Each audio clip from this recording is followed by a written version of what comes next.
অরণ্যের ঘন সবুজে ঢেকে থাকা এক বিস্ময়কর জগৎ, সময়ের চক্রে হারিয়ে যাওয়া এক সভ্যতা,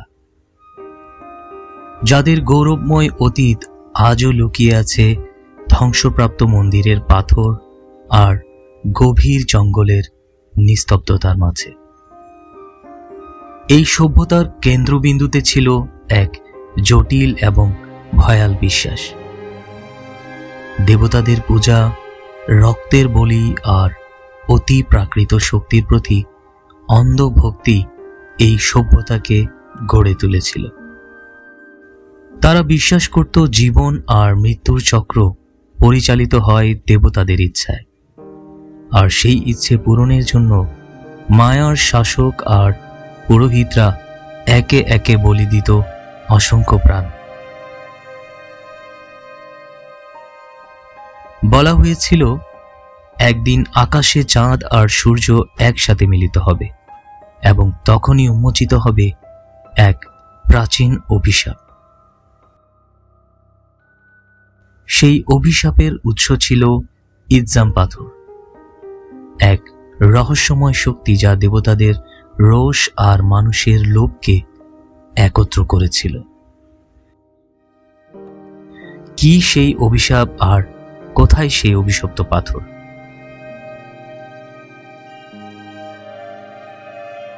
এই প্রাচীন সভ্যতার ধ্বংসাবশেষ আজও মাটির নিচে চাপা পড়ে আছে।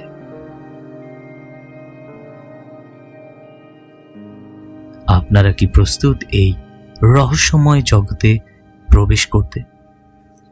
কারণ মায়ার অন্ধকারে পা বাড়ালে ফিরে আসার পথ সহজ নয়।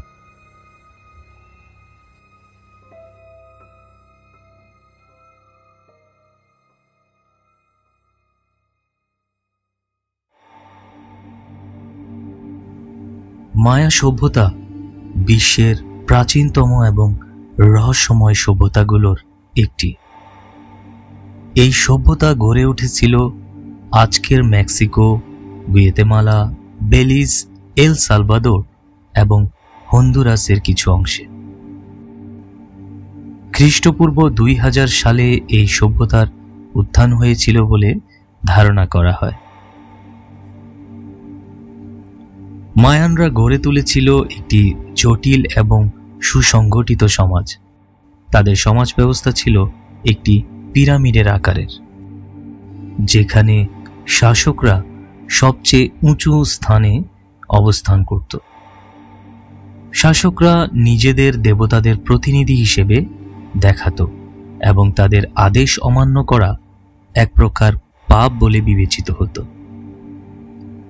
মায়ান শাসকদের আহাও বলা হতো, যার অর্থ রাজা বা প্রভু। শাসকরা রাজ্যের যুদ্ধ, বাণিজ্য এবং কূটনৈতিক সম্পর্কের দায়িত্বে থাকতেন। তারা দেবতাদের সঙ্গে সরাসরি যোগাযোগের মাধ্যম হিসেবে বিবেচিত হতেন। দেবতাদের সন্তুষ্ট করার জন্য শাসকরা ধর্মীয় আচার অনুষ্ঠান পরিচালনা করতেন, এমনকি নিজের রক্ত বলি দিতেও তারা প্রস্তুত থাকতেন।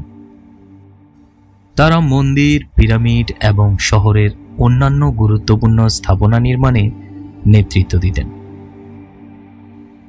শাসকরা ক্ষমতার মূলে থাকলেও পুরোহিতদের ভূমিকা ছিল ধর্মীয় এবং আধ্যাত্মিক দিক থেকে সমান গুরুত্বপূর্ণ। মায়া পুরোহিতরা জ্যোতির্বিজ্ঞান এবং সময় গণনার বিশেষজ্ঞ ছিল। তারা সূর্য, চাঁদ এবং গ্রহ নক্ষত্রের অবস্থান পর্যবেক্ষণ করে ধর্মীয় আচার এবং কৃষিকাজের সময় নির্ধারণ করত। এছাড়াও তারা মায়ালিপি এবং কোডেক্স রচনা করত।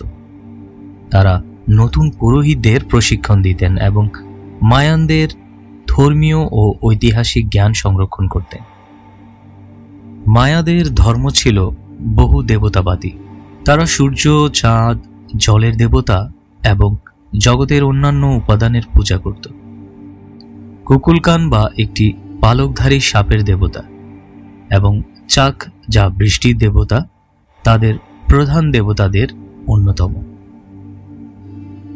মায়ারা বিশ্বাস করত তাদের জীবন এবং পৃথিবীর ভারসাম্য বজায় রাখার জন্য দেবতাদের সন্তুষ্ট রাখা গুরুত্বপূর্ণ।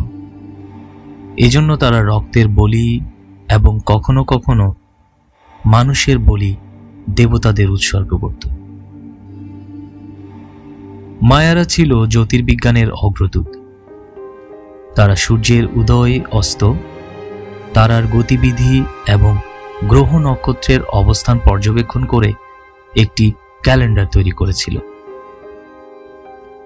তাদের লং কাউন্ট ক্যালেন্ডার একটি চক্রের ধারণার উপর ভিত্তি করে তৈরি, যা একসময় বিশ্ব ধ্বংসের ভবিষ্যদ্বাণী হিসেবে ভুলভাবে ব্যাখ্যা করা হয়েছিল। মায়ারা সময় গণনার জন্য 3টি প্রধান ক্যালেন্ডার ব্যবহার করত।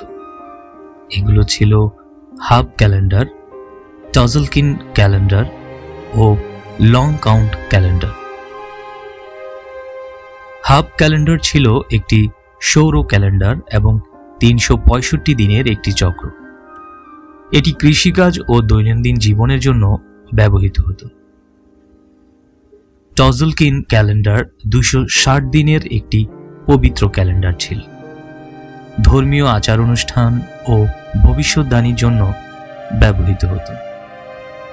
তৃতীয় ও শেষ ক্যালেন্ডারটি ছিল লং কাউন্ট ক্যালেন্ডার।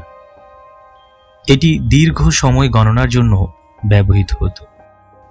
মায়ারা এই ক্যালেন্ডার দিয়ে তাদের ইতিহাস এবং মহাজাগতিক চক্র রেকর্ড করত।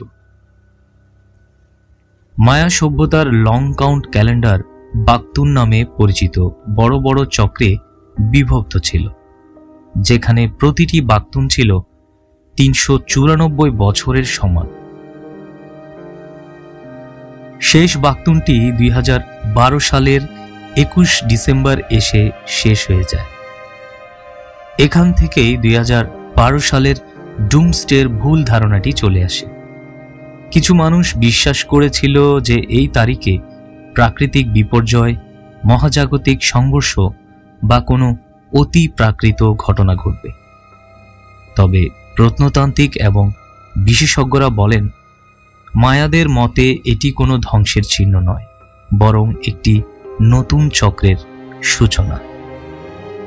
মায়ারা তাদের বিশাল পিরামিড এবং স্থাপত্যকর্মের জন্য বিখ্যাত।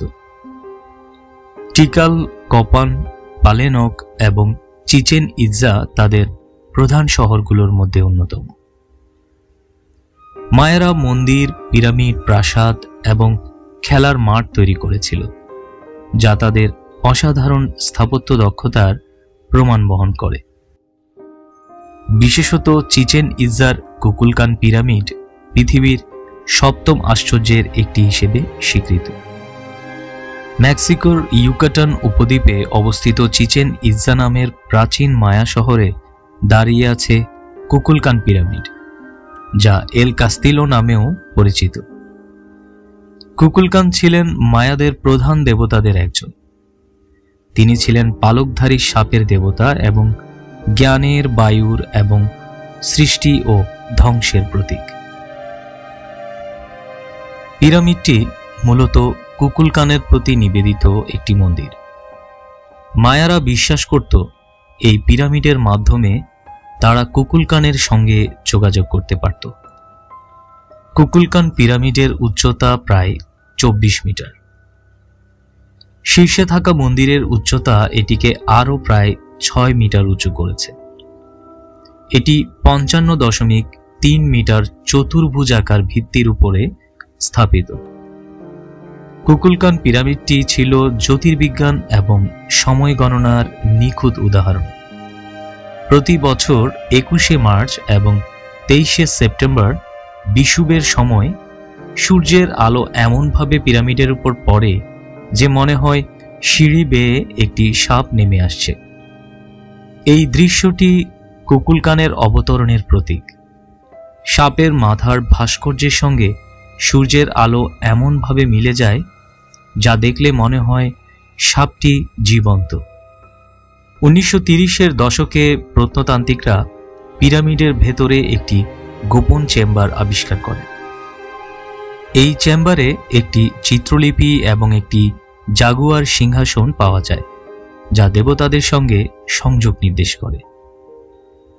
2015 সালে পিরামিডের নিচে একটি গুহার সন্ধান পাওয়া যায়, যেখানে একটি প্রাকৃতিক জলাধার আবিষ্কৃত হয়। এটি মায়াদের কাছে পবিত্র বলে বিবেচিত হতো এবং বলি দেওয়ার জায়গা হিসেবেও ব্যবহৃত হতো। মায়া সভ্যতার মধ্যে অনেক কুসংস্কার ও কিংবদন্তি প্রচলিত ছিল। এই অগণিত রহস্যের মধ্যে অন্যতম হল ইজাম স্টোন নামে পরিচিত একটি পাথরের কিংবদন্তি। এটি একটি কাল্পনিক বা লোককথা নির্ভর কিংবদন্তি, যা প্রাচীন মায়া সভ্যতার সঙ্গে সম্পর্কিত একটি অভিশপ্ত পাথর বলে মনে করা হয়। ইজাম নামটি মায়াদের দেবতা ইৎজামনা থেকে উদ্ভূত। ইৎজামনা ছিলেন মায়াদের প্রধান দেবতা, যিনি জ্ঞান, সৃষ্টির শক্তি এবং আধ্যাত্মিকতার প্রতীক। লোককথা অনুযায়ী ইজাম স্টোন ছিল একটি বিশেষ পাথর, যা দেবতাদের আশীর্বাদ এবং অভিশাপ উভয় বহন করত। মায়াদের বিশ্বাস অনুযায়ী ইজাম স্টোন ছিল অত্যন্ত শক্তিশালী, কিন্তু এটি যদি ভুলভাবে ব্যবহৃত হতো তবে তা অভিশাপ ডেকে আনতে পারত। পাথরের অধিকারী ব্যক্তির পরিবারে অমঙ্গল নেমে আসত, শস্যক্ষেত্র ধ্বংস হয়ে যেত এবং খাদ্য সংকট দেখা দিত। পাথরটি যে কোনো অঞ্চলে থাকলে সেখানে মহামারী বা প্রাকৃতিক দুর্যোগের সংখ্যা বাড়ত। তবে লোককথা অনুযায়ী পাথরের শক্তি ব্যবহার করে শত্রুদের ধ্বংস করা যেত, তবে ফলস্বরূপ নিজের রাজ্যেও বিপর্যয় ঘটত। ইজাম স্টোনের সত্যতা নিয়ে আজও বিতর্ক রয়েছে। প্রত্নতান্ত্রিকদের মতে এটি হয়তো মায়া সভ্যতার কোনো বিশেষ নিদর্শন হতে পারে, তবে সরাসরি এই পাথরের অস্তিত্ব প্রমাণিত হয়নি। কোনো প্রত্নতান্ত্রিক খননে এখন পর্যন্ত ইজাম স্টোনের মতো কোনো নিদর্শন পাওয়া যায়নি। এটি হয়তো মায়াদের ধর্মীয় বিশ্বাসের অংশ ছিল। মায়াদের অন্যান্য নিদর্শন যেমন স্টেলা এবং চিত্রলিপি থেকে বোঝা যায় পাথর বা বস্তুগুলিকে মায়ারা দেবতাদের সঙ্গে যুক্ত করত।